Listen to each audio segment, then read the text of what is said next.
বন্যায় আমার ঘরের সামনে পানি চলে আসছে। আলহামদুলিল্লাহ, আল্লাহ আমাদেরকে রক্ষা করুক। এখনও ভালো আছি, তবে অনেক জায়গায় মানুষের অনেক সমস্যা হচ্ছে। আমাদের এইদিকে একটু উঁচা আছে এখনও, তবে অনেক জায়গাতে এখনও এই যে দেখেন কি জোরে বৃষ্টি হচ্ছে, অনেক জোরে বৃষ্টি হচ্ছে এখনও। এই মুহূর্তে আবার বৃষ্টি শুরু হয়েছে এবং পানির অবস্থা খুবই খারাপ। আমাদের আশেপাশে অনেকের ঘরে পানি ঢুকে গেছে। আমার ঘরে এখনও একটু বাকি আছে। আমাদের রাস্তাতেও পানি উঠে গেছে। এই যে আমাদের এখানে দেখেন, এই যে ঘরের আমার সিঁড়ির কাছে চলে আসছে পানি। এই যে সিঁড়ির কাছে চলে আসছে পানি। আল্লাহ রক্ষা করুক সবাইকে, আল্লাহ হেফাজত করুক সবাইকে। নোয়াখালীতে বন্যার অবস্থা খুবই খারাপ। ফেনীবাসীর অবস্থা আরও খারাপ। ফেনীতে ভারতের পানি ঢুকে অবস্থা খুবই খারাপ। কালকে যা দেখলাম, অনেকের খামার, তারপরে আপনার ঘর বাড়ি ডুবে গেছে একদম।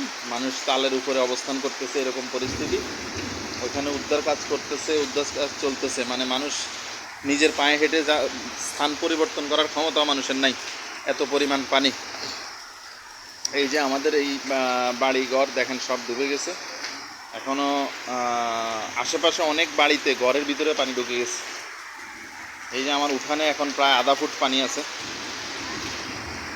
আধা ফুট, 1 ফুটের বেশি, এক ফুটের কাছাকাছি হয়ে যাচ্ছে, 1 ফুটের মতো। আধা ফুটের সে একটু বেশি।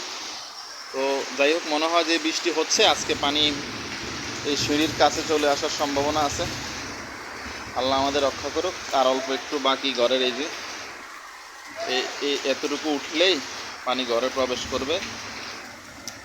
আল্লাহ রক্ষা করুক। তবে আশা করি বৃষ্টি থেমে যাবে ইনশাল্লাহ 2-1 দিনের ভিতর। মানুষকে আল্লাহ তাআলা, পানিটা কমে যাবে। পানির কিন্তু স্রোত আছে, আশা করি পানি কমে যাবে। তো আপনারা সবাই নোয়াখালীবাসীর জন্য দোয়া করবেন। নোয়াখালীতে পানির অবস্থা, বন্যার অবস্থা খুবই ভয়াবহ। 2004 সালের পরে এই প্রথম এত পানি হচ্ছে। আবার 2004-ও এরকম পানি হয়েছিল। সে অনেক দিন ছিল পানিটা। এখন আল্লাহ যদি এই পানিগুলো দ্রুত নামাইয়া দেয়, তাহলে মানুষ বাঁচতে পারবে। অনেকের খামার, ঘর বাড়ি অনেক ক্ষয়ক্ষতি হচ্ছে, লক্ষ লক্ষ কোটি টাকার ক্ষতি হয়ে যাচ্ছে। আল্লাহ আমাদের হেফাজত করুক। সবাই নোয়াখালীবাসীর জন্য দোয়া করবে ইনশাআল্লাহ। আল্লাহ যেন আমাদেরকে রক্ষা করে এই বিপদ থেকে। আলহামদুলিল্লাহ, বৃষ্টি হচ্ছে, বৃষ্টি হচ্ছে। আসলে এগুলো হচ্ছে কিয়ামতের আলামত। অতিবৃষ্টি, অনাবৃষ্টি দীর্ঘ 5-6 বছর থেকে আমি দেখতেছিলাম বৃষ্টি খুব কম হচ্ছিল, পানি জমিনে হচ্ছিল না। আর এখন দেখেন পানি এমন অবস্থা, পানি আপনার মানুষের ঘর বাড়ি ডুবাই দিতেছে, গরু ছাগলের ঘর ডুবে যাচ্ছে, মানুষের থাকার জায়গাগুলো ডুবে যাচ্ছে। মানে অনাবৃষ্টি, অতিবৃষ্টি। এইটা হচ্ছে কেয়ামতের বিশেষ আলামত। আল্লাহ তাআলা আমাদেরকে হেফাজত করুক।